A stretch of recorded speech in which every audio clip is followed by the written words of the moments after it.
You're listening to Limitless Leaders Podcast. Accelerate your mindset, collaboration and performance by developing limitless self-leadership, leaders, teams and organizations. Now, over to your host, Renee Giarrusso.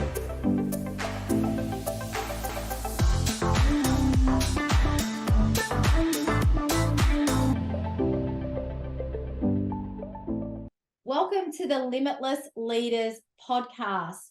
Wherever you're watching or tuning in from around the world, I'm super excited to introduce you to today's guest. So Donna McGeorge is a global authority on productivity, a best-selling author, and a renowned international speaker. She's a believer in the power of intentional living, and she knows that by creating space for thinking, planning and growing is key to achieving.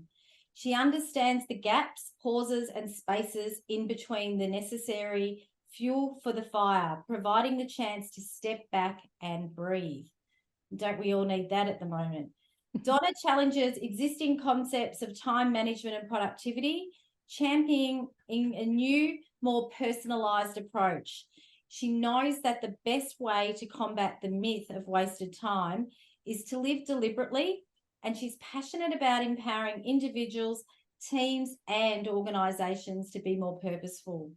She measures growth not just through efficiency and productivity, but through commitment to intention. Through her own lived experience, Donna knows all about the juggle and the struggle, and she's made it her mission to create space for others to do the same. She offers multi-layered programs and long-term engagement to embed real lasting behavioural change. Donna, super excited to have you here today. I'm thrilled to be here, Renee. Thank you so much for having me on your show. Oh, absolute pleasure. And we've known each other for a while. We haven't caught up face-to-face for a while, but it's amazing with technology that you can stay connected, and I feel like I know what you've been up to. Oh, look, exactly. In fact, I was just thinking about that before. I reckon we've known each other nearly, 10 years. And you're exactly right. It's like meeting up with an old friend, because we follow each other on social media. We know what's going on. And yeah, you just pick up where you left off. Exactly. And I've seen your journey and your evolution around productivity, and I love your philosophy on it. Mine's very similar around it's self-management to manage time. I don't think time management is a thing. I think it's a bit of a myth. I think it's all about being productive and using your time to the best that you can, and even those gaps and pauses, making the most of those moments. Well, I think we've been lit up a garden path around what it means to be productive. We've been told it's around hard work, going hard, hustle culture. And I actually rail against all of that. I think it's possible to have a really productive life, however you want to define that, without having to be 100% on 100% of the time.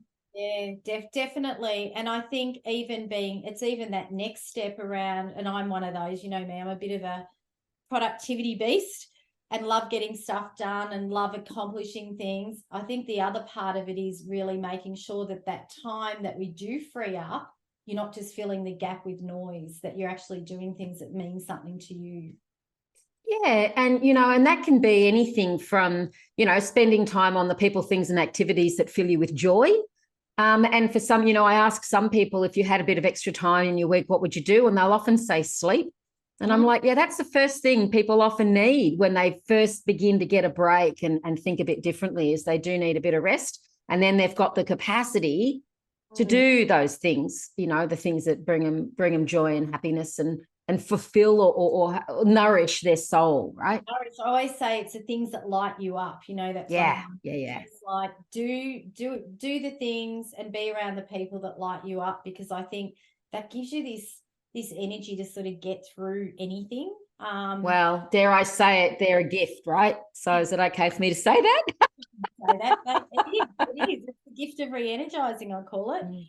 So you have very recently, as in I think last week of us recording this, have released a book, The ChatGPT Revolution, how to simplify your work, life admin, love that, and AI. Mhm. So today I'd love to talk about all things, this great piece of AI, how we can leverage it to help us impact our leadership and our life for the better. Mhm. Yeah, which I think's so. I first love to sort of ask you, just so our listeners and viewers can get a feel, what's led you to where you are today, just briefly. Okay, in terms of my life story, or just the reading this book, it's kind of, they've all led to the same thing. I've been in my own practice for the last 20 years. It took me a while to land, even though I've always been super productive. It took me a while to land with productivity as my gift to the world, if you will. And this most recent book, in terms of my work, came about because I'd heard about this ChatGPT thing, mostly from people going online and saying, avoid it at all costs. It's going to, ruin our lives. And I thought, oh, gee, that's interesting. So I better go have a look. So I set aside some time, had a look. Within 5 minutes, I'm on the phone to my sister saying, oh, my God, you got to check this thing out. And then long story short, my publisher rang me and said, hey, you're a trusted voice in the productivity space. We think you're the right person to put a book out there. How quickly can you get it out? And so, Renee, you've written a bunch of books, that normally from an idea to holding one in your hand, at best is 6 months, usually about 9 months from idea to launch, if you will. This one was about 3 months. Yeah, amazing. Mm-hmm. And I think sometimes, though, when you're in flow, because I did gift mindset in 3 months. Oh, there you go. Yeah. I channeled it because it had been a thought probably a year before, put it to the back of my mind. And I think it just shows you live what you educate people in, which is all about productivity. Yeah. So what I'd love to ask you just to kick off first is maybe we look at I'd love to talk about AI. There's a lot happening. We all know that in the menu of AI. Microsoft evidently are about to launch stuff that no one's even seen. I've recently had a friend that's been over there. But ChatGPT, I feel like, has been the part of this evolution, right? So tell us a little bit about, I'd love to hear how it sort of works, and our listeners, what are 3 ways they could actually free up some time in their personal life? All righty. So the first thing it is, often if you haven't already had a look, if your listeners haven't already had a play with it, then there might be several reasons around that.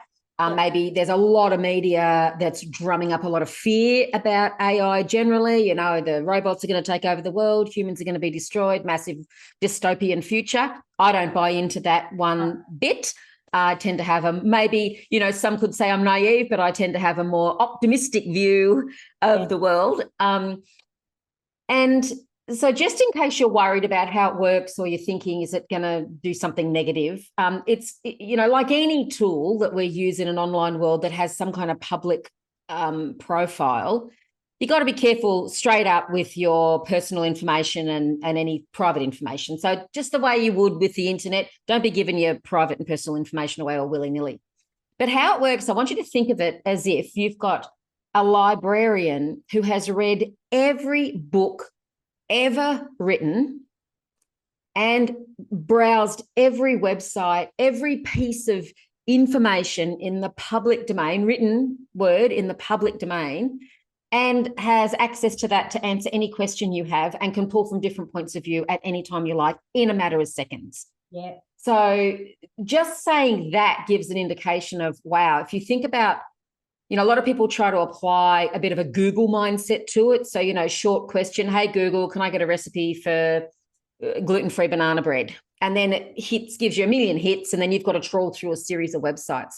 Well, ChatGPT will not only give you a great recipe, it'll also give you a shopping list and put it in the order of the supermarket aisles if you want. So it's a lot different. It's literally like having someone sitting next to you that just knows piles of stuff, pretty much knows anything, frankly. Yeah. Amazing. So I'm very visual, as you know. I just pictured, someone looking, with a magnifying glass at something, that's Google, but this particular AI is honing in right on that bright spot to give you all the information. Oh, yeah. Look, my parents have just recently moved house and they gave me a set of old Encyclopedia Britannica from 1961. And I How you got some? I can't throw them out, but I don't know what. I know. Covers, they're probably worth a lot of money. But anywho, so right now they're still in boxes in my garage for the moment. But, I looked at those and I thought, gosh, in the olden days, this was our Google, this was our ChatGPT, this was the way we did things. And I actually think ChatGPT is more like an encyclopedia, if you will, than, and Google is a bit like, remember the old microfiche you'd have a look at in a library that'd direct you to bits and pieces? So I don't want to confuse with too many metaphors, but look, best one is to imagine it's a really smart assistant or intern that's there available to you all the time, to help you with any questions that you have whenever you're stuck. Amazing. So some of the obvious life ones would be, I think I read in your book there was a good one, and me, I love cooking. I've got A, B, and C in the pantry. What could I cook? And it gives you that. So it's actually giving you the solution straight away. Finances was another one. Can do budgets. Yeah, so if you give it enough information, this is, of course, be very careful. We're not giving it personal information, bank accounts, all that sort of stuff. But what we can say to it is, here's my goal, here's my salary or my earnings, here's how much I spend, so here's what my disposable income is.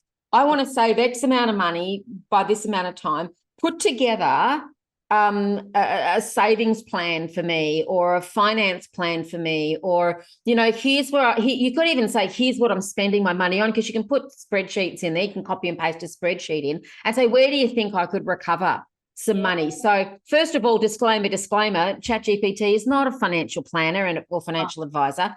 But if you were sitting next to a buddy and you said, how do you reckon I could save money? That's the kind of conversation that you can have with it. And let me put the emphasis on the word conversation.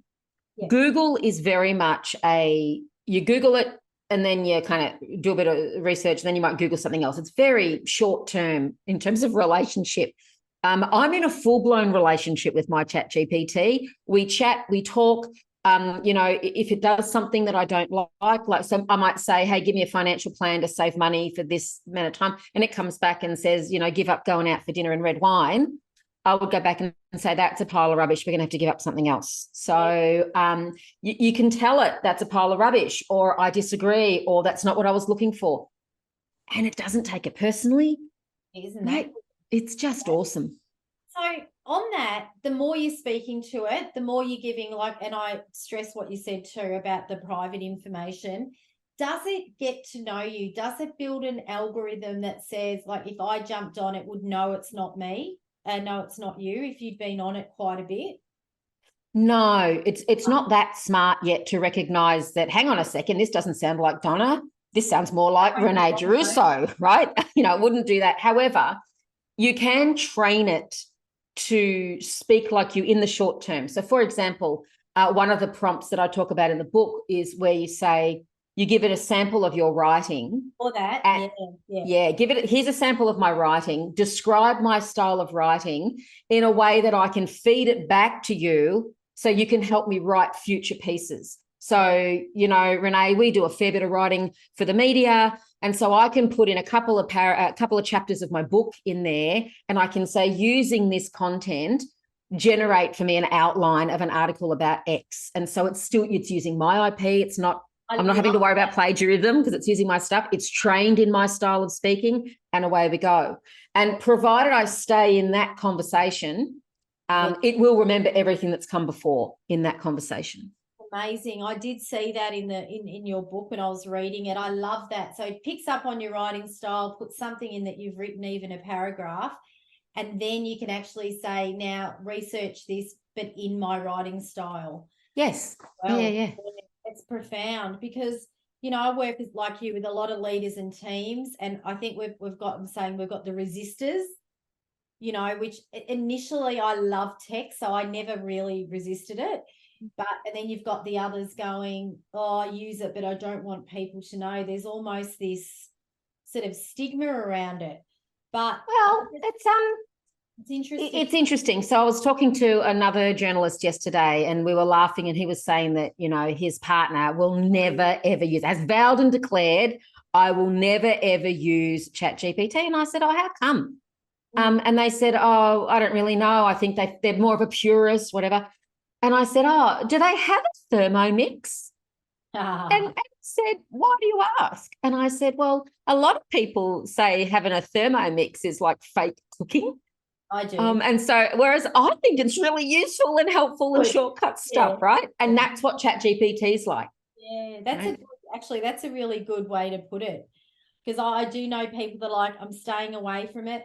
I think the key is, and you mentioned it as well, is, have your own opinion, do the initial thinking, and then use the AI to enhance that. And I think that's important. I ran a bit of an ideation session with a group of leaders a few weeks ago, and being an ideas person, I had all these ideas, but it's not my thing. It's their business. So we use ChatGPT just to bring up 5 ideas. We wrote them down, we turned it off, and then we flushed them out and, eliminated and went from there and meta planned it. So there's so many applications. So with leaders, common challenges, we all know, they're time poor, they're skill stretched, there's less people doing more, hybrid environment, all the other stuff. This can be an efficient and effective way to get your content, your opinion out there. What are some tips just to get started? If we've got a leader that's going, sort of leaning on one side of the fence now, I might give this a go. So I go straight to, what have you been procrastinating about doing because you're either not sure where to get started or you think it's going to be hard? Yeah. So, one of the things that leaders often have is tedious and mundane tasks that they can't delegate because they don't happen that often. So as an example, maybe you've got to rewrite a job description to give to your HR person or a recruiter, and then a brief to a recruiter, and then write interview questions to replace someone. Now, that's a really tough job to delegate because for the most part, you're the one that has to make the decisions around what you want in the role, et cetera. Now, it can be for any role, right?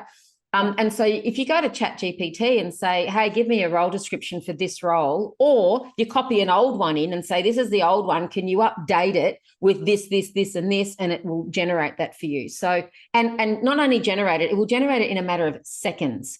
Yeah. And then if you say, write me a brief to a recruiter based on this, it will do that. Then if you say, generate 5 or 10 interview questions to help me interview for this role, it will do that. And that will all take a matter of seconds. Nice. So, lots of leaders sometimes procrastinate around a difficult, maybe a client's complained and you're not quite sure how to approach it, whether it's a written communication or a verbal communication, or you've got a tricky response you have to do to an email, or a very detailed or thoughtful response you need to do. Or, maybe you're announcing a new product out to the market and you just don't quite know where to start with the comms around that. So no, not all leaders have the advantage of a comms person working for them. Well, you do now. Yeah, this is your comms person. Yeah, exactly. And I love the quote, if we were talking about leadership, pay attention to the clock in your body, not the one on the wall. And I love that. I always say, watch the work, not the clock. But if we're talking about this particular AI, if you do the thinking first, then your prompts will be well crafted. I think that's sort of the linchpin to all of this. Yeah. So I always say ChatGPT, or Charlie, as I like to call it, because ChatGPT is a bit of a mouthful. Yeah, I know. Charlie is a doer, not a thinker. Yeah. So, for example, I'm fortunate enough that I don't have dietary problems. But let's say I've got a friend coming who's a celiac. Now, I don't know really what that means, but I know what that means. It means that they're gluten intolerant. So I go to ChatGPT and I say, design me a really swanky dinner party to impress my friend. You can actually put those words in, that's going to impress my friend. She's a celiac, so it has to be gluten-free. Give me 3 courses.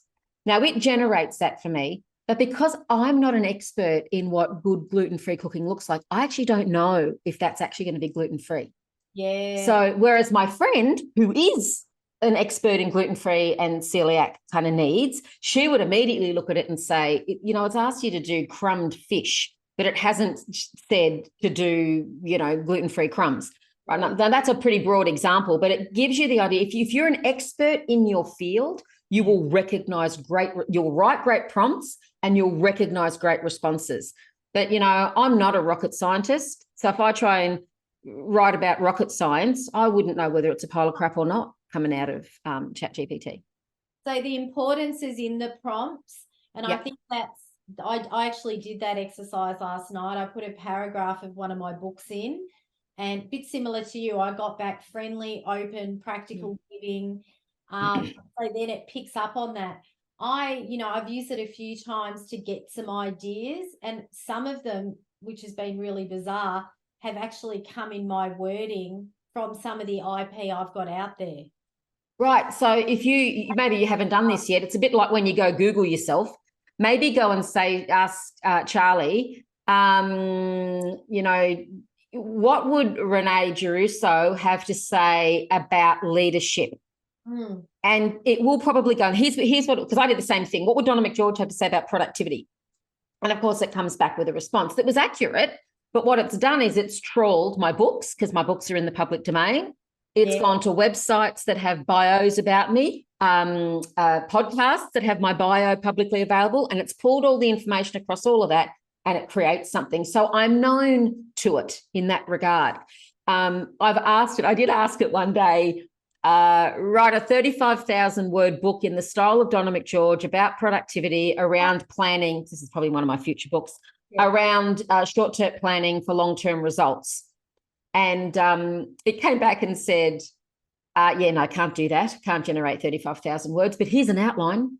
Yeah, how amazing. I know, right? And so, because look, and this is true for leaders or anyone, getting started is sometimes the toughest bit. Where do I start? Everyone loves a framework. And I mean, we've both written lots of books, and when you get into flow, if you haven't, and I'm working with a few leaders that are about to write books, get that framework from there. It's not cheap. Yeah. Just get the framework and then pad it out with your thought leadership. Yeah, I have to say, when I wrote the ChatGPT book, just in case anyone's wondering right now, let's just handle the elephant in the room. Did I use ChatGPT to write the book? The short answer is yes. The long answer is people now probably imagining that I just put a prompt in there and sat back and filed my nails while it generated a book. It's not like that at all. So what I would do is I did ask it for an outline of, if I was writing an introductory book about ChatGPT around work and life admin, what would the structure be? So it gave me a structure to start with. I immediately, because I'm an author and a writer, this is my 11th book, I looked at that and went, that's not going to work. This bit will work, but that bit won't. But it sparked enough for me to then go, okay, well, what would work? And so then the human bit goes in. Yeah. And then I'm in the middle of a chapter and I'm like, I just need another couple of examples. So, hey, Charlie, give me 10. Actually, I always ask for 10 examples. This is the other thing. It's not like Google where you just say, give me one. You say, give me 10 examples of how ChatGPT can help you with meal preparation. Right. And it gives you 10. And then I cherry pick and I go, oh, that's a good one. That's a good one. Then I go back to the book and I human write.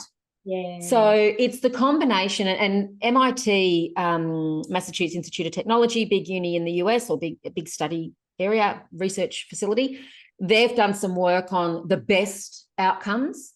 And they say that when a human plus ChatGPT works together, you can improve your productivity, mostly in the white collar space, so in the written word kind of space, by 37%.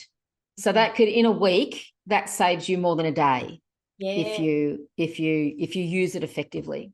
I love it. And it's headspace. I always believe, we have the doing, the time, the energy, and the headspace. So that not line, you would have been through it, when you're writing a book and then in the middle of the night you go, oh God, I got another idea. You still have that, but you've got more of a framework, which I think helps you become more disciplined. They're saying Charlie is actually going to outsmart Einstein by 10 times in the next year, because the more data it's getting, the smarter it's going to get. Yeah, the smarter it's going to get. And yet I haven't seen anything yet that would indicate to me that it's going to replace human ingenuity. And, if I think about Einstein, one of my favorite things about Einstein is the thought experiments he used to do, where he applied his imagination to what's possible. So I just think AI will only be able to go so far with that. Having said that, it's a very cool prompt to put in. So for you, maybe talking about leadership, you could say, rather than just go for an Einstein quote, you could say, write me a 300-word article from the perspective of Einstein on the power of leadership and, authenticity in leadership, let's just say.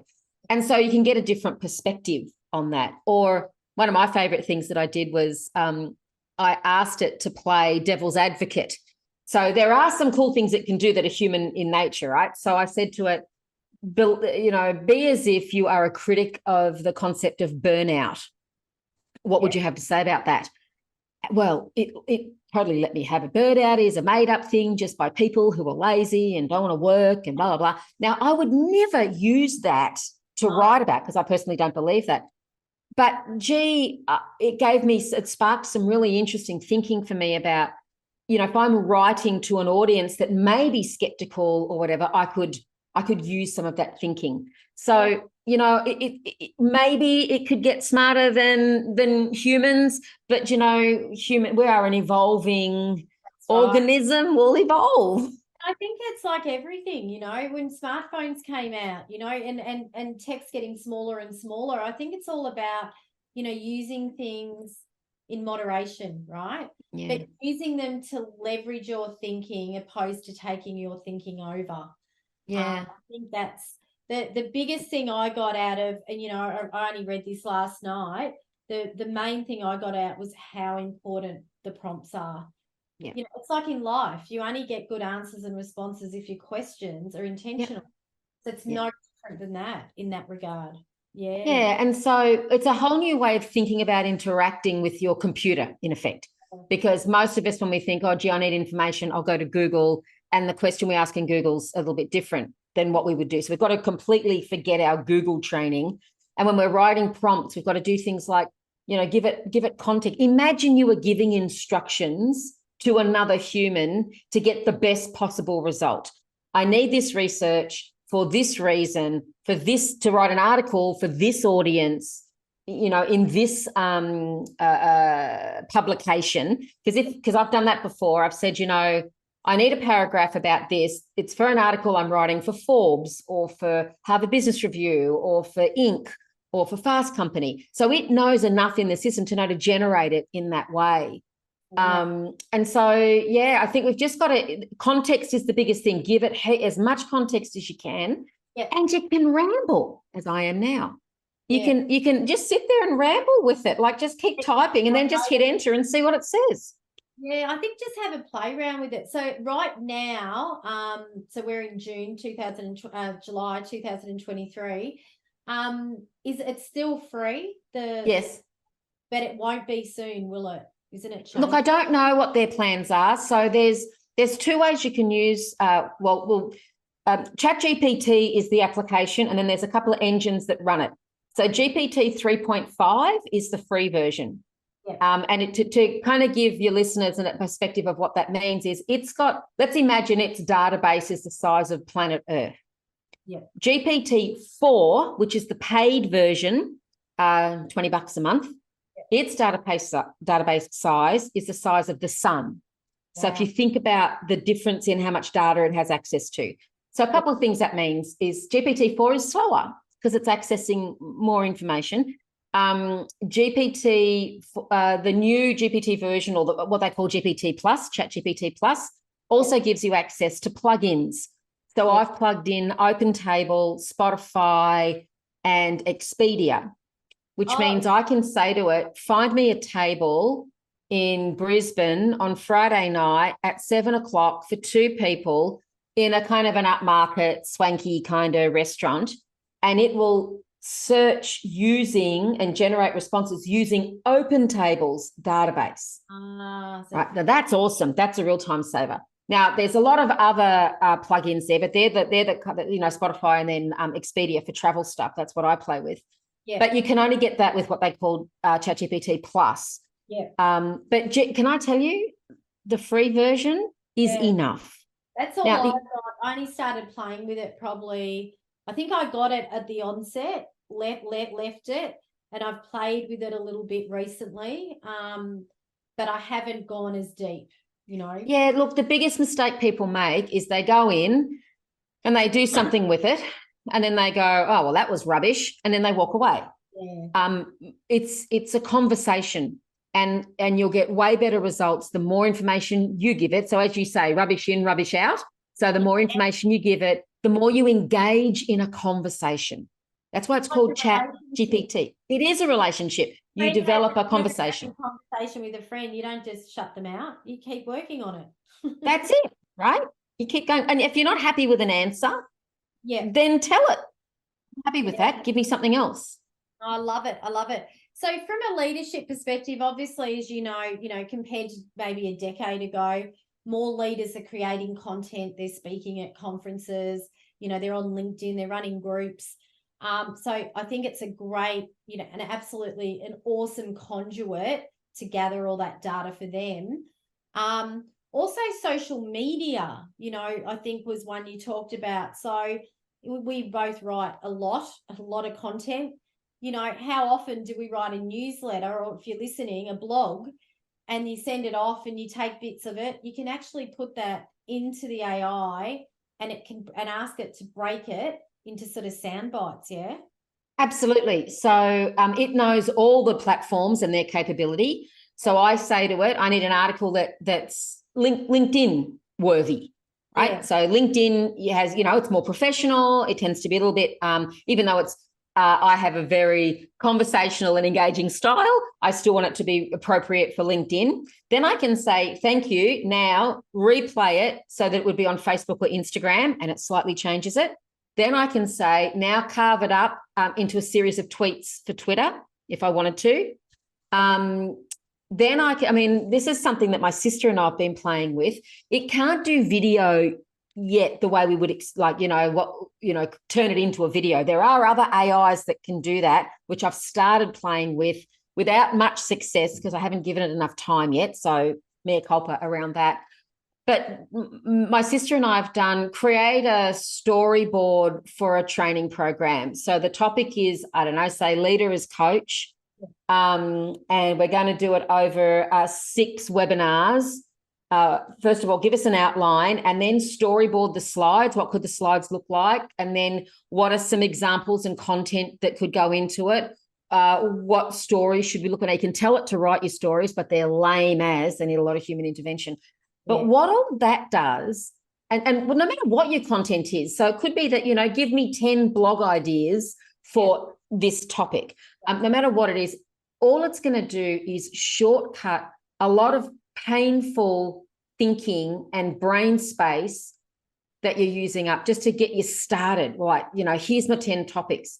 Now, you could even ask it to give you drafts. Can you draft me 3 of those into blogs? It's at your peril that you copy and paste it directly, because remember I said it's a little bit like having a very eager assistant that's dying to help you, but they occasionally have a hangover. So you've got to check their work, right?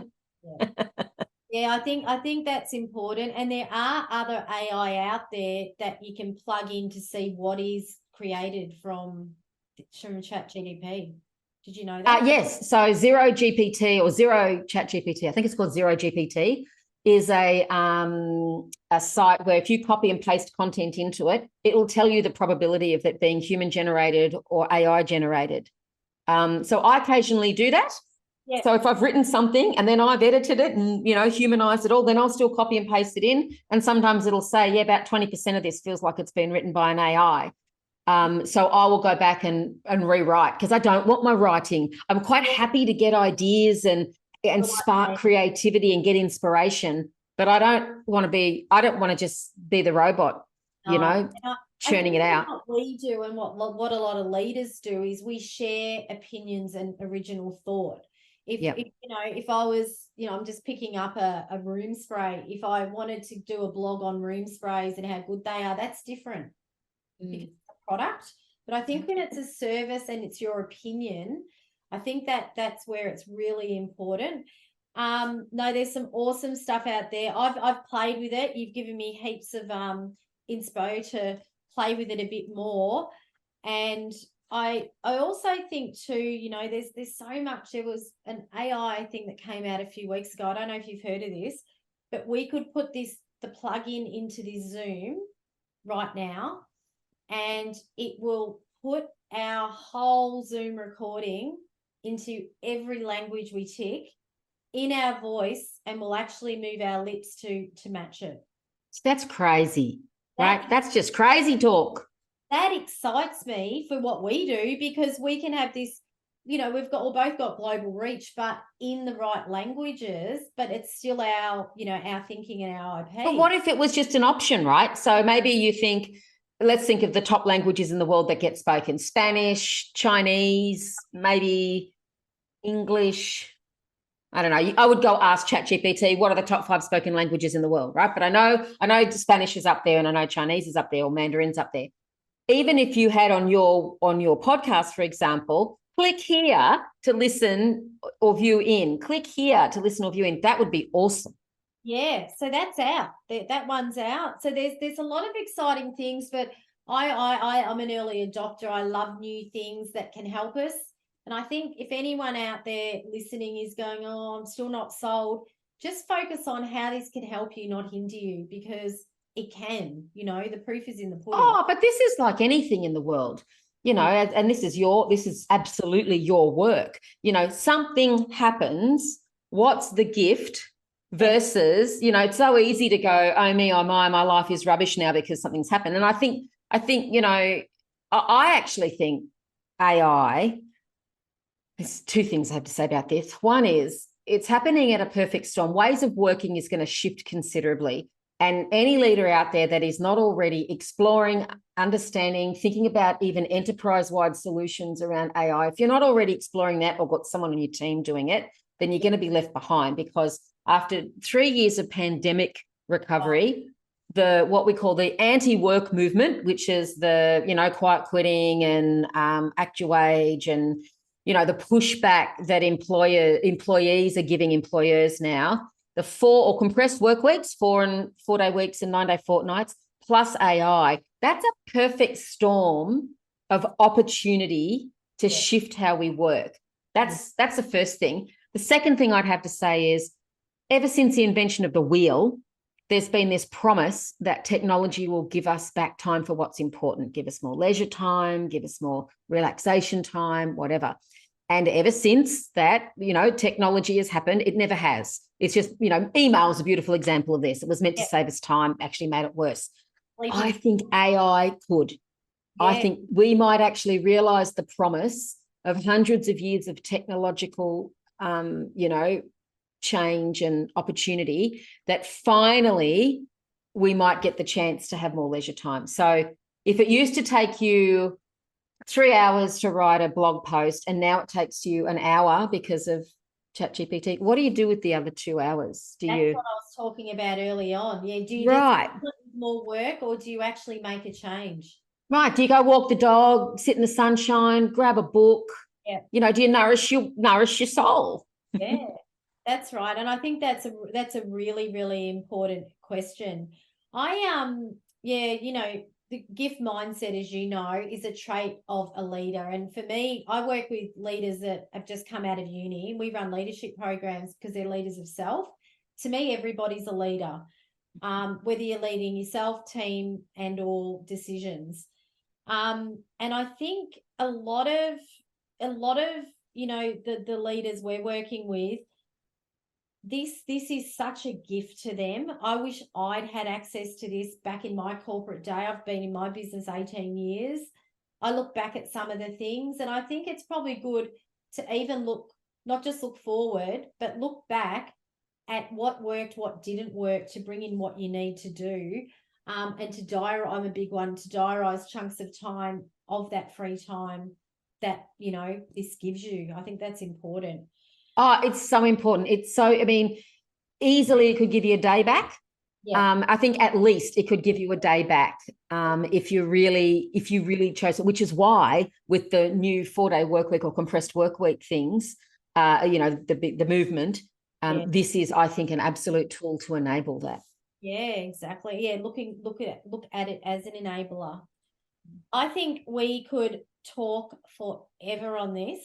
There's so much. My brain's just going a million miles an hour thinking of all these things. Before we finish up, I'd love to ask you, what the gift mindset's about, unwrapping the gift in a challenging person or situation, or a positive person or situation. So what, up until this time in your amazing career and life, what's been the biggest gift you've unopened, and what have you learned? Oh gosh, there's just so many. Look, I think probably when I was younger, and I'm going to say maybe 15 years ago, I was really quite angry at my parents because my dad was in the Navy. We moved around a lot. I was a really bright kid. I'd been identified at a young age as being gifted. I was on a path, and then we moved. I went to 9 schools in 9 years. And I remember I was so angry about that. And I felt like my potential didn't get a chance to really shine. And it's their fault and blah, blah, blah, blah, blah. And then I had an epiphany, I call them, not an epiphany, an epiphany. That, everyone gets one where you go, the gift is that everything that happened to you creates the person who you are right now. And so the gift that all of that gave me that I didn't realize until I kind of stopped and really reflected and thought about it is the gift of adaptability. So there's not many situations that I get into that I can't figure out quickly how to do, be, act, respond, do whatever it is I need to do. And I think that's just from being a kid that was always the new girl, was always trying to figure out how to fit in, was always, just when you think you got settled, some change would happen. And so I think the real gift from that fairly, disruptive life was, gee, I'm a pretty adaptive adult. Yeah, I love that. I resonate with that very much so. And I think you can, and it's a time thing as well. Some people will go, I just can't see what the gift would be. I mean, when COVID hit, I lost 90% of our business. My sister got sick, and I'm starting to write the gift mindset. I was going, what the irony, what am I doing? And then I always have everything happens for a lesson, not a reason, a lesson. And it was like, I'm really feeling into this at that time. So the adaptability one's a big one. And you've got to think too, Donna, like the irony, adaptability, productivity, it's all well, I write a lot about adaptive capacity. And it was one day I was thinking, this adaptive capacity is really good, and I'm writing away and it's all going well. And suddenly my brain goes, oh, hang on a second. This is what your life has been about, the capacity to adapt. So, of course, it feels right for me to be doing that work. I love it. So, Donna, just on finishing up, 3 quick things people could do right now to get a taste of, apart from getting your amazing book, and we'll talk about that, but just to get themselves at a I guess a time that they can actually test it out, have a play. Yeah, so like anything, you want to prioritize it. So right now, go into your diary and block out an hour. That's all you'll need. Block out an hour to think about, going in and logging in, registering and all that stuff. And it's free. Just get the free one.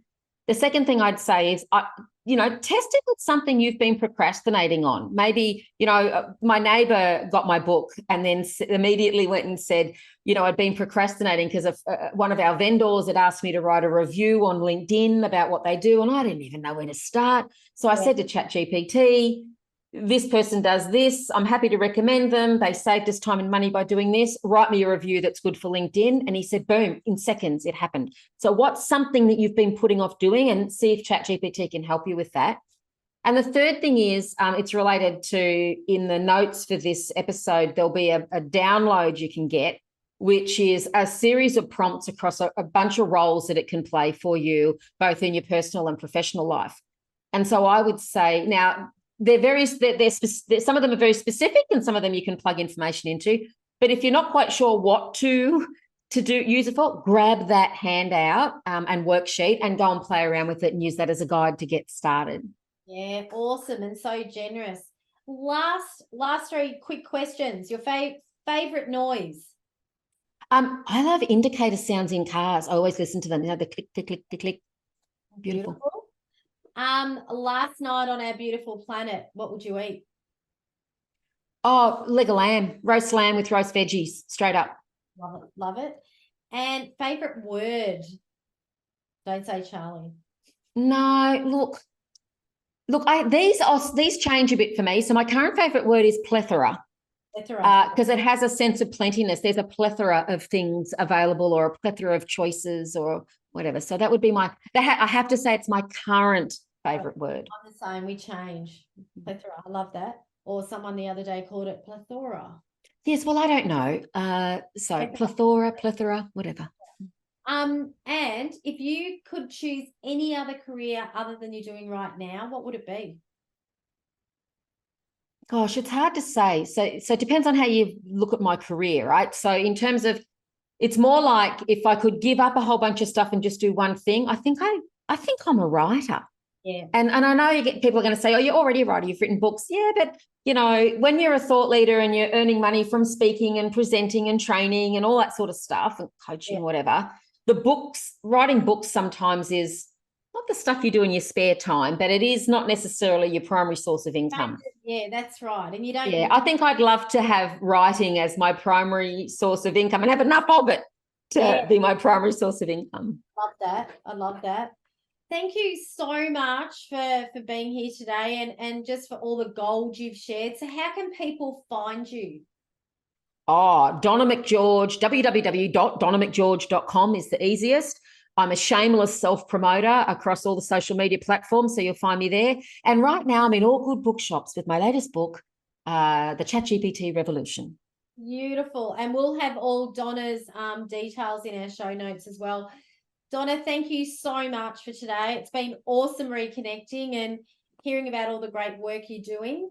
And for those out there listening, thanks for tuning in. As always, if you have any guests you'd love me to interview or any feedback, please send that through. A bit of exciting news our end. We've just launched our in-house corporate retreat, the Cook and Connect retreat. We've run a few this year to a few different organizations, but we're offering this in-house. So you can send a team up to 12, give them a day permission to pause, and we run them up at the Yarra Valley, beautiful Italian cooking class in the morning, some walking, meditation and reflection. We share a beautiful lunch, and then the whole afternoon is broken down into an immersive workshop where we look at reflecting, reconnecting with yourself and others, and re-energizing. And I bring the amazing Sean Tucker in to do a session. So look out for that at reneegiarrusso.com and on socials. And thanks for chiming in.